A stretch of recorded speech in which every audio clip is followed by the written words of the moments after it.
आमर एसपी भद्रक निर्देश क्रमे विगत गोटे मास धरी जो मैंने मॉडिफाइड साइलेंसर यूज करछंती कि जो मैंने शब्द प्रदूषण करूछंती साइलेंसर यूज करिकी तांको विरुद्ध रे दृढ़ कार्यानुष्ठान ग्रहण स्वरूप आमे प्राय 250 रु अधिक साइलेंसर जबत करिछु एवं तांको अगेंस्ट फाइन रियलाइज करिछु एवं लोक मानकु सचेतन करिया पई आमे बुलडोजर लगे कि सेगु डैमेज करूछु। आगामी भविष्य रे जदि कोनोसी लोकक दृष्टि रे आसुची जे के मॉडिफाइड साइलेंसर यूज करूची जदि तांको नंबर देबे हमकु ताले आमे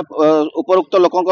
घर को जाई मध्य तांकर गाड़ी रो साइलेंसर जबत करिकी ताकू डैमेज करिया पई चेष्टा करिवु एवं भविष्य रे कार्यानुष्ठान जारी रहिबो। जो माने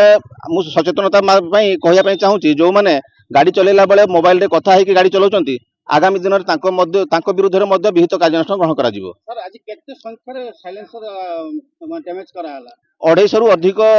साइलेंसर आज आमे डैमेज करलु। सर खाली साइलेंसर जो आपण काढुचंती तर उद्देश्य कोन माने साइलेंसर कोन खेती करछ लोक साइलेंसर मॉडिफाइड साइलेंसर द्वारा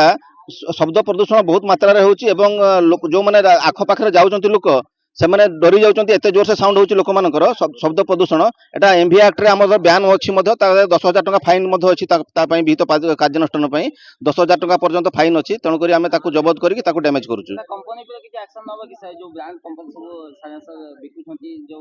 एमने सब आपनकर जो दुकानी माने बिक्री करूचंती आमे आगामी दिन रे तांको ऊपर मध्य कार्यानुष्ठान ग्रहण करिवु। Thank you.